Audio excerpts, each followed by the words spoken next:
안녕하세요. 저는 2022년, 2023년 대치 상상미학 학원에서 재수를 하고 2024년 서울대 공예과에 합격해서 재학 중인 신채원입니다.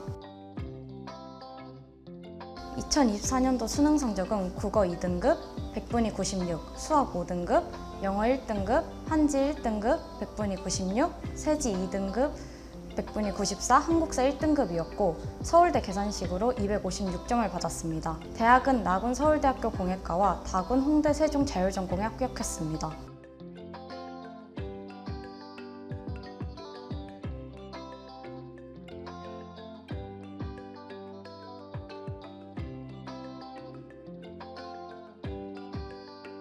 원래 대안학교에 다니다가 검정고시를 보고 고3 때 대학을 가기 위해 상상미학에 들어가서 처음으로 공부를 하게 되었습니다. 검정고시를 보고 고3 현역자의 재수생 언니, 오빠들과 공부하는 게 어색했는데 기대하거나 생각했던 것보다 성적이 빨리 오르고 원하는 학교에 학과를 쓸 수 있을 것 같다는 생각으로 자만하다가 수능을 망하고 원하지 않는 과를 쓰게 되어서 고3 현역 때는 입시를 반포기 상태로 했습니다.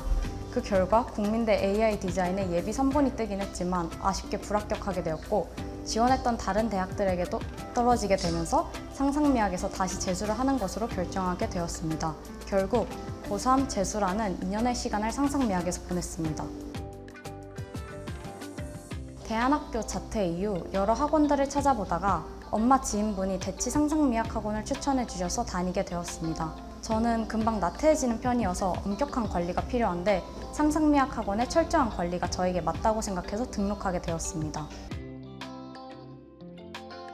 국어는 꾸준한 것이 중요하다고 생각했기에 매일 한 지문씩이라도 보려고 했습니다.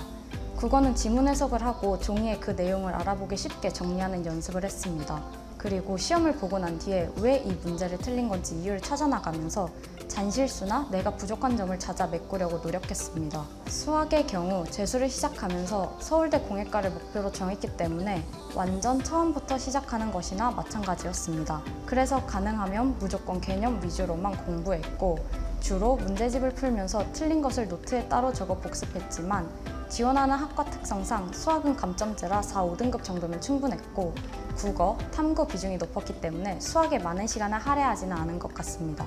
영어의 경우 단어를 주로 외우는데 시간을 많이 할애했고 문법은 조금만 공부했습니다. 지문 해석보다는 문제를 푸는 스킬 위주로 공부하였고 영어는 절대평가이기도 하고 서울대 공예과의 경우 감점제이기 때문에 다른 과목에 비해 나에게는 상대적으로 덜 중요하다고 생각해 영어보다는 다른 과목에 더 치중해서 공부했습니다. 사회탐구의 경우에는 한국지리, 세계지리 둘 다 개념이 매우 중요하다고 생각했습니다. 그래서 개념을 작은 노트에 적어 자주 노트를 보았습니다. 개념을 끝난 이후에는 문제가 지엽적으로 나올 가능성을 생각해서 수특을 보면서 날개 부분에 적힌 세세한 부분까지 외우려고 노력했습니다. 한국사는 원래 알고 있던 지식들이 많았기 때문에 학원에서 진행하는 장유리 선생님 한국사 4시간 특강 한 번만 듣고 따로 딱히 공부를 하진 않았습니다. 가장 고민이 되었던 과목은 국어였습니다. 저는 긴장을 많이 하는 편이어서 수능날 국어 성적이 어떻게 나올지 예측이 되지 않았고 고3 때 수능장에서 처음으로 머리가 하얘지는 경험을 국어 과목에서 해봤기 때문에 가장 고민이 많았습니다. 이런 걱정을 해결하기 위해서는 그냥 꾸준히 국어 공부를 열심히 하는 것밖에 없다고 생각이 들어 국어에 특히 많은 시간을 쏟았습니다. 그리고 시험 날에는 긴장을 풀기 위해 시험 시작 전에 책상에 엎드려 자다가 시험 시작 5분에서 10분 전에 깨서 정신을 차리는 방법으로 시험을 쳤습니다. 수능에 대한 경각심을 많이 가졌습니다.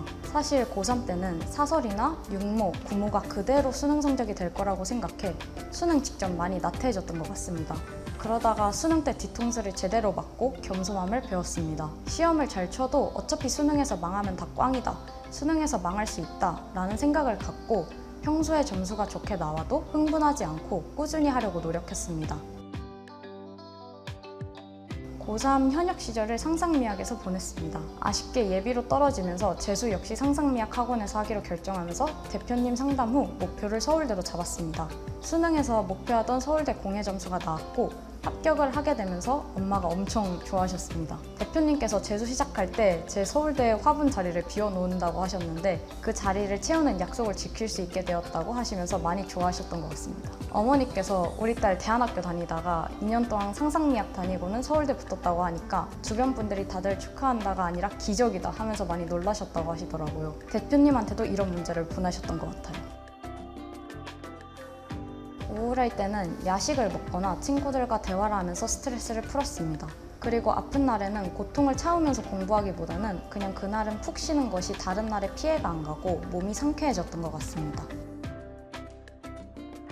자만하지 않아야 하는 것이라고 생각합니다. 자만심에 어느 과목을 소홀히 하거나 놓쳐버리면 수능장에서 최악의 결과를 볼 수 있다고 생각합니다. 그래서 담담하게 꾸준히 공부를 해야 좋은 성적을 얻을 수 있는 것이 수능이라고 생각합니다.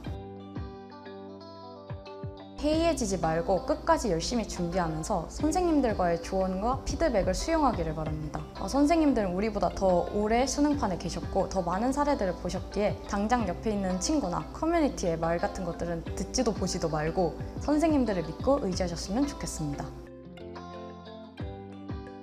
상상면 선생님들 덕분에 수능 때 좋은 성적을 내고 중간중간 아프고 힘든 일도 많았지만 계속 열심히 공부해 나갈 수 있었던 것 같아 감사 인사를 드리고 싶었습니다. 제가 목 디스크 때문에 아파서 조퇴를 하는 경우가 많았었는데 제 특수한 상황도 항상 너그러이 배려해 주셔서 정말 감사했습니다.